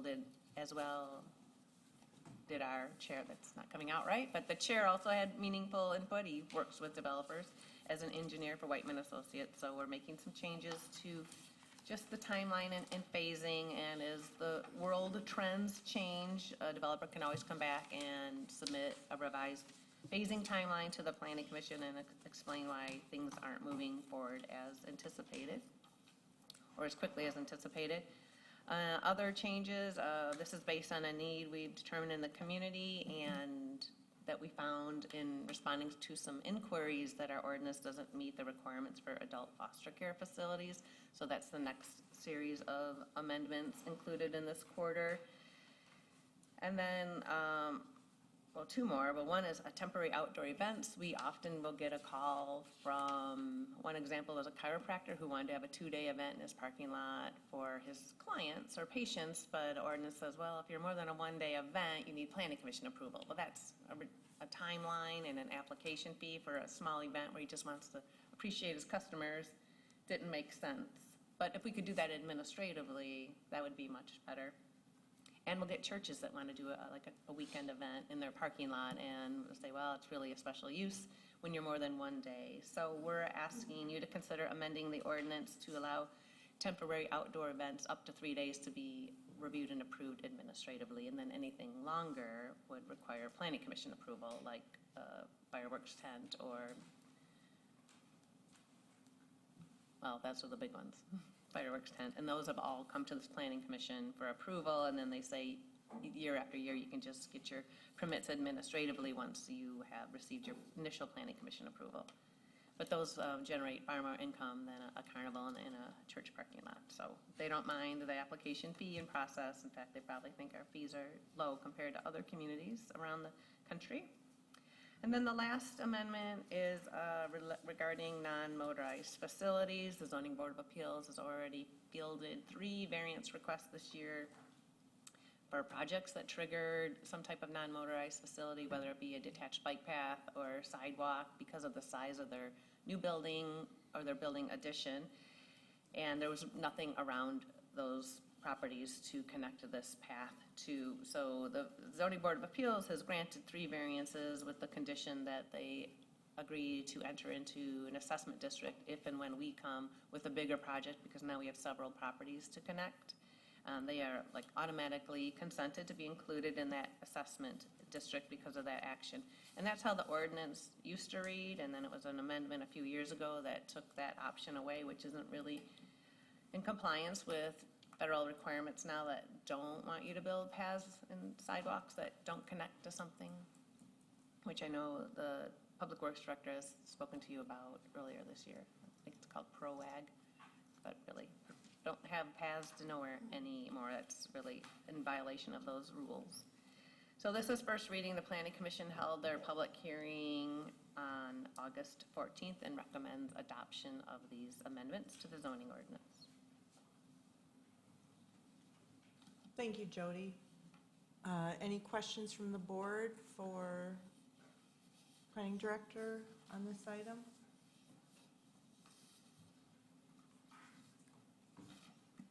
All right. I will make a motion then, motion to accept for first reading and set for second reading and adoption ordinance number 684. We'll set that September 9th. Yes. And date of September 9th. Second. Motion by trustee Chapman and a second by, Ford. thank you, trustee Ford. Is there any public comment on this item or the motion? Any hands raised? No hands raised. I will close public comment. All in favor say aye. Aye. Opposed? Motion carries 7-0. Second reading set for September 9th. Next, we have item 13, which is a first reading ordinance 685, zoning ordinance text amendment. This one ran parallel, although a month behind initially, the amendments I just described to you, but it was a recent variance request where it was a office addition that was in the commercial district, but abuts one of our lower multifamily zoning districts, I think the R4, and because it's commercial abutting residential, even though it was a wooded side yard on both properties, the supplemental setback kicked in of 85 feet for this office addition, and they couldn't satisfy that with the building layout that suited their needs. So we went to the Zoning Board of Appeals. The Zoning Board of Appeals did not find that the criteria were met. They were concerned about, well, what if something more intense happens on this property? Sure, an office might be okay with a reduced setback, but something more intense could happen, which in this instance was already happening on an adjacent parcel. So that variance was denied, and we're working with the applicant's representative on these amendments that are before you tonight to call out specific uses in the commercial or even industrial district that don't need that supplemental setback. Like an office building, like I said, the Planning Commission is a really good neighbor to a residential property because there's typically no evening or weekend activity. So we're suggesting that minor uses like that don't have negative externalities be allowed to have a reduced setback, such as office, medical or veterinary clinic, a house of worship, a child care center, a bank, as long as it doesn't have a drive-through window, that they don't have to have the supplemental. They'll still have a underlying zoning district setback requirement, but not that greater one, because they abut something residential. And then there's one other minor amendment attached to this, that's something we just caught when we were working the recent parking amendments into our online version, that we just are adding for clarification to the reader that residential properties are exempt from pretty much all the requirements, but you still have to follow the rules for where you can park your boat or your motorhome or things like that. So that wasn't clear with the amendments because it was all in one section before and then we separated them. So just clarifying that you still have to follow those rules. Any questions for the planning director? I have one. Let's say that, you know, the veterinary clinic closes or whatever, and then is there, like, what's the method of tracking that, like, so that? Well, we do have a change in use form Okay. for all commercial properties, and good brokers and realtors have their clients call and make sure that their use is going to be allowed before they sign a lease or make a purchase. So we probably won't catch all of them, but I think this will help 99% of the time. And I don't know, you know, some of these uses can't be converted to a warehouse or anything that might have loading docks and be loud. If someone wanted to add loading docks, well, we would catch it through site plan Right, review. through site plan review, right. You know, I'm just like, Yeah, yeah. yeah, no, that's good. And I know it's hard to catch them all. I mean, this just speaks to the need for us to have some comprehensive tracking mechanism for the businesses in the township, which is Yeah. on the list of things to do in the future. But anyway, thank you for answering my question. Is there any other questions? No? If there are no other questions, I will make the motion. I will make the motion to accept for first reading and set for second reading and adoption ordinance 685, September 9th. I'll second. A motion by trustee Chapman, a second by clerk Farmer. Is there any public comment on this item?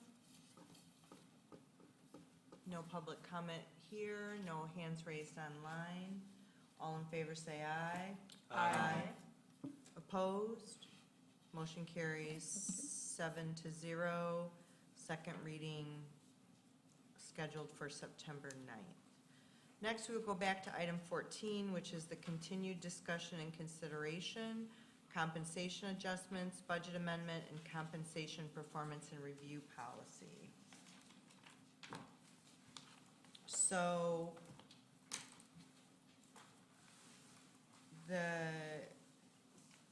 I guess we could attack this one at a time. We could attack it all at once. We have some varied opinions. I'm going to start the conversation that, and I said it last time, that how the board acts not only in its fiduciary responsibility to budget impact with how we decide to move forward, but also it impacts staff morale.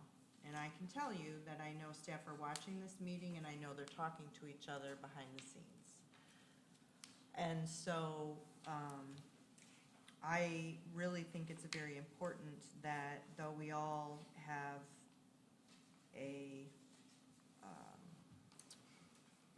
perspective, and we do have professionals here at the township, and they do bring us recommendations, but I do believe it's this body's job to take a look at the data that's presented to us, and we all bring a level of professionalism from our varied careers that allow us to take those recommendations and weigh those alongside our colleagues here at the board. So I'm gonna stop my comments on there. That being said, I am going to compromise what I believe is ultimately going to impact our budgets moving forward with regard to projects that we can invest in. And I'm going to move my position that we accept the data as presented and move forward at 100%. First and foremost, that I think that these are people that I have to work with in the office every day, and I don't want the board to be pitted against our staff. And I said when we started this conversation that we had to decide if we were gonna invest in people or projects. And I believe this board has invested in our people the last 2 calendar years in our budgets in ways that had not been seen in the past. I think this is the next step of the values that the board expressed that they wanted, so I will be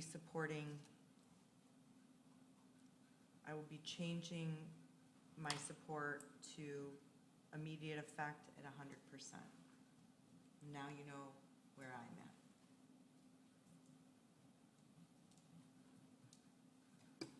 Thanks for those comments. I'm still with you on that one, same spot. And, yep, go ahead. I'm in the same place. Okay. I'm not holding anything up. I made my concerns public, and we'll follow up on that outside. Not outside physically. He's causing a fight. So that's how Neil starts fights, okay. Check your time. Look at all of this guy. Are we ready to entertain a motion, Madam Supervisor?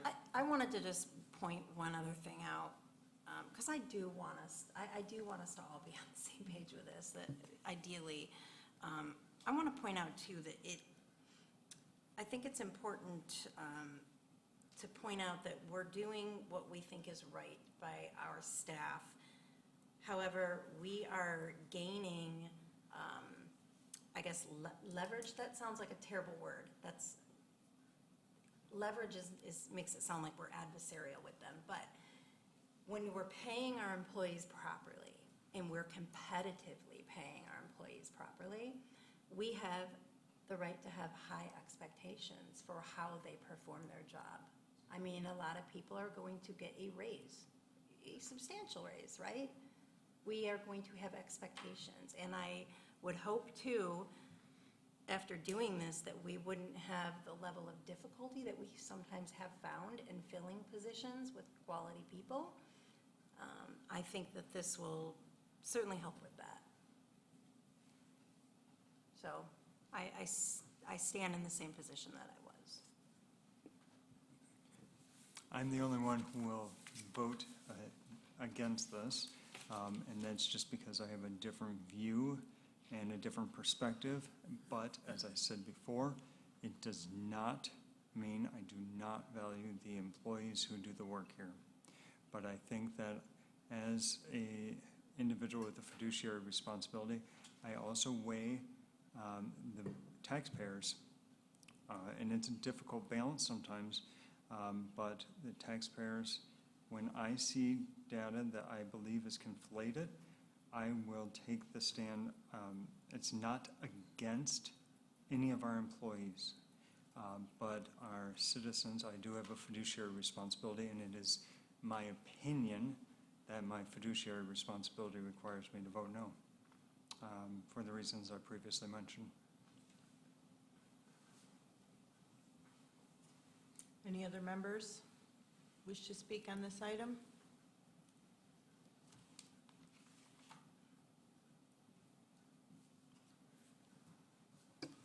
I'm looking for a motion. A second. I wrote one out. Is it in here? I'm looking for it. No. Oh, you literally wrote one. I literally wrote one I think out, there is a motion. which was to implement, it's to implement the final rollout of the proposed compensation structure at 100% on September 1st, 2025. So moved. I have a motion by, I'll second. who's making the motion? He made I the moved motion, it. I'll second. Oh, all right, a motion by trustee Ford, a second by clerk Farmer. Is there any public comment on this motion? or item, not just the motion, the item itself. Any hands raised online? No hands raised online. Any further board deliberation on the motion? Right, all in favor say aye. Aye. Opposed? Opposed. Motion carries 5-2. I just want, this will have a $400,000 impact on next year's budget. So we will have to be making some choices.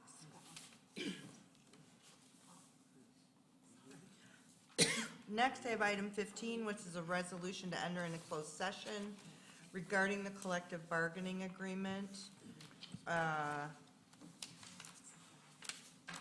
Attorney Porter, do you want the resolution read into the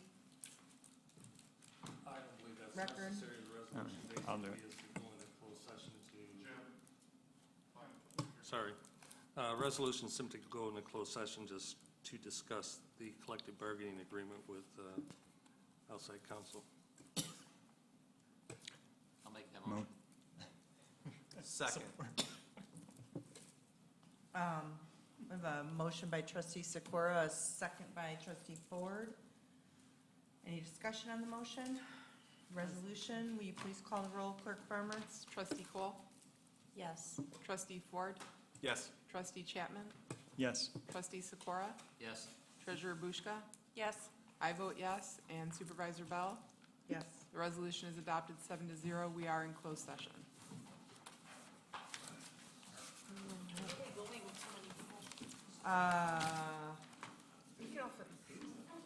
Usually there's 10 seats in the North Carolina.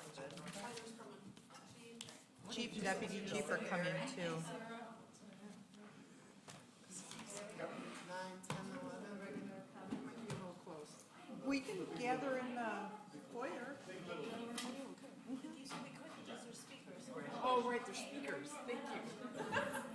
It's recorded. The audio is recorded. That's why we can't go in there. Oh, and we need to be able to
No.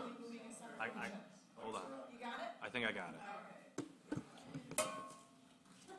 We have to exit close session. Do we need to bring it to other need business? to I come back. will. All right, Ask the question. welcome back, and I move to return to open session. motion to return to open session by trustee Ford, supported by treasurer Bushka. All in favor, say aye. Aye. Motion carries 7-0. Okay. Is the CBA in our packet today? It is not. Okay. I would like to just, can I make reference to the CBA presented at our previous It is, board meeting? The most recent one? it is not changed. Okay. I move to adopt the CBA that has been most recently presented to the Township Board. Support. Motion by trustee Ford, support by trustee Cole. Any public comment on the motion? None here at Township Hall. Any hands raised online? No hands raised online. All in favor, say aye. Aye. Opposed? Motion carries 7-0. Next, we move to item number 16, which is public comment. Is there any public comment here? None in Township Hall with us? Any hands online? None. I'll close public comment. We'll move to board member comments and committee updates, and I will start with trustee Cole tonight. I have nothing, thank you. My power is out, though. I don't know if you all are on my grid, but I got a notice about 20 minutes ago that it won't be restored till 2:30 a.m. Trustee Ford? No comments tonight, thank you. Trustee Chapman? No comments at this time. Thank you. Trustee Sikora? Yes, thank you. From Friends of the Parks Group, our final Music in the Park concert was on Sunday. Due to a family emergency in the book band, we had the Kevin McDaniel Band substitute for the event. They were very good, well recommended. The weather was a lot cooler than the previous two concert dates, where it was in the 90s and 90% humidity, whatever. And we also did our third guided walk, nature walk, led by volunteer Lori Walsh, on Saturday the 16th at the Drake Farmstead Prairie. We had a good attendance and there was a good time. And we are planning the next event on Sunday, September 28th at 2 p.m. at the Drake Farmstead. It will feature an open house at the Drake House, guided trail tours, events for children, music, and more, and watch for more details over the next few weeks. And that's all I have. Thank you. Thank you. Clerk Farmer? Yes, thank you. Couple items from the last meeting. There was a comment brought up about cremains versus regular burials for our grave openings. That was brought up toward the end of the. We are not experiencing cremations as being the most popular way. Yeah, that's not the experience we're having. People still want lawn burials. People still want large headstones. That's where we're seeing it still. And then I'll bring an update to the board when I've got more movement on it, but we're expanding Genesee Prairie and we're expanding completely with lawn burials because that's the need right now. Yeah, so still we have a lot of cremations or cremains burials, but lawn burials is still the more popular. This morning, after a short summer break, we reconvened the early voting focus group with the county, and we are working through that agreement. I expect to bring that back to this board in October that has budget implications for 2026. And the early voting, we'll have at least two elections with early voting. And then the only thing I'd like to mention is that my deputy, Melissa Rugg, who was here earlier, she went to a cemetery conference last week, and it's really exciting stuff. But one thing that that really stood out to her was Oshtemo was mentioned a number of times. This was a statewide conference that was mentioned multiple times for the good work that we do with native plants. Oh. Yeah, so that was actually brought up, and with that, my comments are over. Very cool. Thanks, Dusty. Treasurer Bushka? I have no comments this evening. All right. No specific comments from the supervisor. We will see you all back here on September 9th. Please plan on a presentation from Public Works where we'll continue that discussion on capital projects, and then also an update on sewer expansion Phase 2. And with that, I call this meeting adjourned. Thank you. Thank you. Look, I told Gwen, I'll be home at 8:30.